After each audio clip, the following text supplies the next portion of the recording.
Hello, everyone, and welcome to another edition of the Weekend Review with me, EJ Borghardt. First of all, just wanted to say I'm trying something a little new this week. I'm adding a little bit of intro music. This is taken from a cartoon series called Avengers: Earth's Mightiest Heroes. It was part of the introduction from that.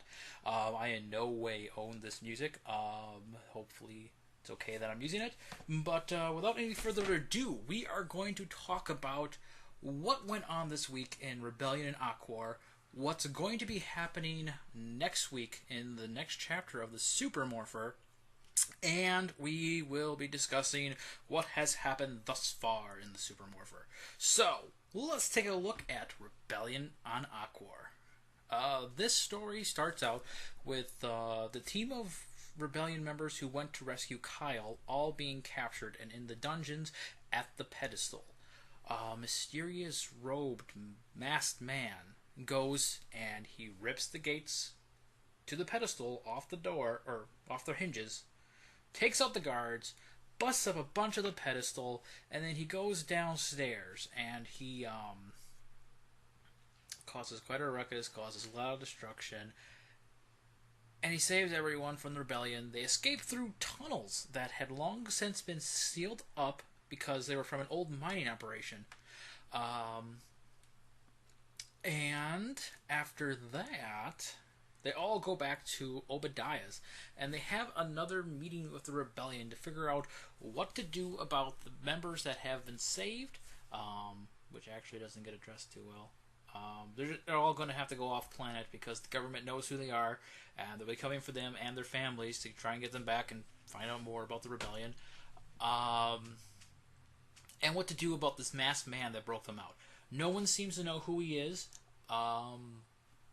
Everyone, a lot of the people are like, we need to support this guy. He's going to make a difference. We have to help him. And John's like, right now it is just too dangerous. This guy, what he just did was put everyone on the planet at risk. The government's going to lash out, taxes are going to be raised, and the enforcers are going to be more brutal than ever. So this guy really hasn't made anything better.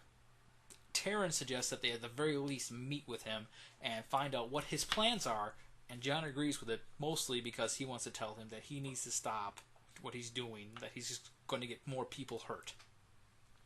And finally, it goes over to a meeting between Scott and his scientists at Daily Devices Incorporated. Scott reveals that one of their prototypes was stolen and was most likely used in the attack on the pedestal. He wants to destroy every copy of their prototypes that they have, all the research they have on it, everything. He wants nothing left that could be used to connect what happened at the pedestal to them. One of the scientists disagrees with it, insults Scott, and so Scott responds by firing the scientist. And it is then revealed that Scott believes Terran is the one with the prototype. He wants the other scientists to track Terran down, get the prototype back, and kill Terran because he's just causing way too many problems for Scott. And then the other former head scientist, Don, goes back to clean out his office and decides that he's going to take a copy of all of the information they have on this prototype they've been working on and keep it for himself. That is very, very important for later on in the story. It's going to become huge eventually. And then Scott comes in and offers him 5 million quill to be quiet and not tell anyone anything about the prototype, nothing that can tie them to what happened at the pedestal. And Don agrees. So, that is what happened this past week on my blog in the Rebellion and Aquar. If you missed it, go ahead and check it out. You can find the whole thing from yesterday. Should have gone up if you're watching this on Sunday. And now we're going to take a look at what's happened so far in the Super Morpher. The Super Morpher is a story about a man named Ryan and his friend Jordan. They both are going to school. Ryan is a very, very good football player, highly skilled, very, very good at what he does. And then Ryan goes and helps Jordan with an experiment. Ryan starts tinkering with some chemicals in the lab. Jordan accidentally grabs those chemicals instead of the ones he wanted to, and as a result, Ryan accidentally gets shot with the beam comprised of the chemicals, and he's given superpowers. He can absorb anything he touches, which at first is awesome. I mean, no, sorry, opposite. It's terrible, because he can't control. He's changing back and forth. He's making things disappear, reappear. People are going to figure out what's going on. Government's going to capture him, and he's going to be experimented on. Fortunately, Jordan happens to have make a pair of gloves made out of the anti-material that allows Ryan to not absorb anything he touches. Because while the gloves are on, they're made of anti-absorbing stuff. It's very sciencey, I assure you. So as long as he has those on, he's fine. And eventually, Jordan talks Ryan into becoming a superhero. He wants him to become the Supermorpher, and he does so. Jordan makes him a nice super suit out of the fabric he was originally trying to make, which is completely indestructible, bulletproof, fireproof. He can't be hurt with this thing. And Ryan, with his newfound abilities, because along with the ability to transform into whatever he touches, he also gains super strength and enhanced agility and enhanced healing. He's like a Wolverine, except instead of slashing things, he absorbs them. Wolverine is owned by Marvel. I do not own him at all. Anyway, continuing on.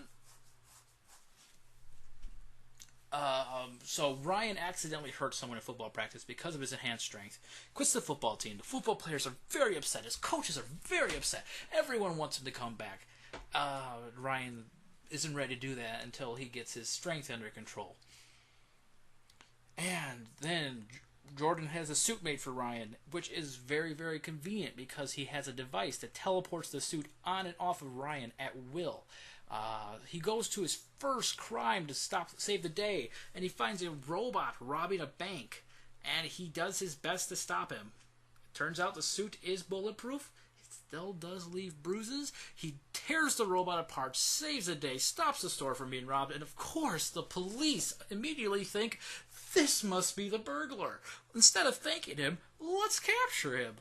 Ryan manages to escape. And the police, one in particular, Lieutenant Jacob, becomes fixated on Ryan. He is bound and determined he's going to catch him, he's going to bring him in, he's going to figure out who he is, he's going to make him pay for taking the law into his own hands like this. Ryan, he continues to do what he does best, saving people and helping out, stopping various crimes. Eventually, a couple people end up getting killed because he gets involved. More so because he left the criminals to the police, and the criminals and police had a shootout. And that changed. Ryan decided that he was going to really take it to the gangs that had control over this city, and he took out 2 of the gangs by himself. And this made the big crime boss, who is revealed this week as the Spider. Sorry, this coming week, next chapter, as he is the Spider. He sits upon the web above the city with his strings going out and gathering information everywhere. He's connected to everything. And he decides that he wants the Supermorpher, dead or alive, preferably alive. And he spreads the word to all the other gangs in the city that he wants Ryan brought to him alive. And so, somewhere along the lines, Ryan, who is completely head over heels in love with a girl named Kari, decides to ask a girl named Becky out instead to try and make Kari jealous. Things start getting very serious between Ryan and Becky. They have very good chemistry, and Becky asks Ryan to move in with him. And Ryan kind of freaks out because they've only been dating for a very short period of time. I believe she asked him to move in on their second date. And so Ryan asks for more time. He's thinking about leaving her because he still has hopes of being with Kari. And that's when he comes across an armored car robbery where the 2 guards have been shot. And he goes to stop the 2 teenagers who are doing this robbery. And he stops them. But it was all a trap. There was another gang waiting there with a rocket launcher waiting to shoot him. And they do so. and they are able to knock Ryan out. They start tying him up with chains, thinking, I don't care how strong this guy is, he's not going to break all these chains. Ryan, of course, wakes up, absorbs the chains, becomes metal, beats up all but one of the robbers who escapes to tell the tale. And Ryan decides that he's just going to go back to the lab with Jordan and heal up. So that is what has happened in the story so far. And a little bit of a sneak peek that's coming next week. You're going to get to see Ryan and Jordan. Jordan has some new gear for Ryan. Some of it has been mentioned before. Some of it is brand new. And Ryan discusses with Jordan if he wants to keep doing this superhero thing. He wants to know if he's doing good or just making the criminals amp up so they'll do more harm to people. And also, Ryan is going to be attacked by another robot, just like from his first case. They could be connected, although this robot is going to be much, much more sophisticated. And finally, we get to meet Ryan's parents and see a little bit about what they think of him quitting football. And it ends with the Spider, that big crime boss who controls the entire city, sending out for help from a next door city for dealing with Ryan. So, that has been the weekend review for June. I believe it's the 28th. June 28th is when you should be watching this. If you're not watching this on June 28th, that's okay too. I usually have a segment right here where I'll answer any questions that you guys have written into me about during the week, about me, about my writing, about anything at all.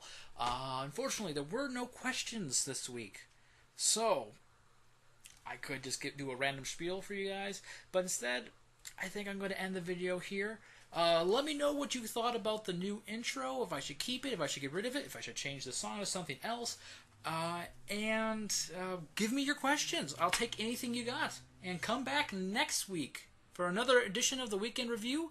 And check out my blog. I have content every day of the week. Monday, Wednesday, Friday are all parts of Chapter 8. Tuesday is going to be the audio version of Chapter 9 of Ahir, Guardian of Malor. Thursday, I look at and tear apart an ad. Not sure which one it will be for next week. I still have to do some research and look into some more ads. If you have suggestions, send them to me. I'll analyze them and tell you what I think. And Saturday, the whole story comes out. And, of course, Sunday, another episode of the Weekend Review. Thank you so much for watching. I'll see you guys all next week. See ya.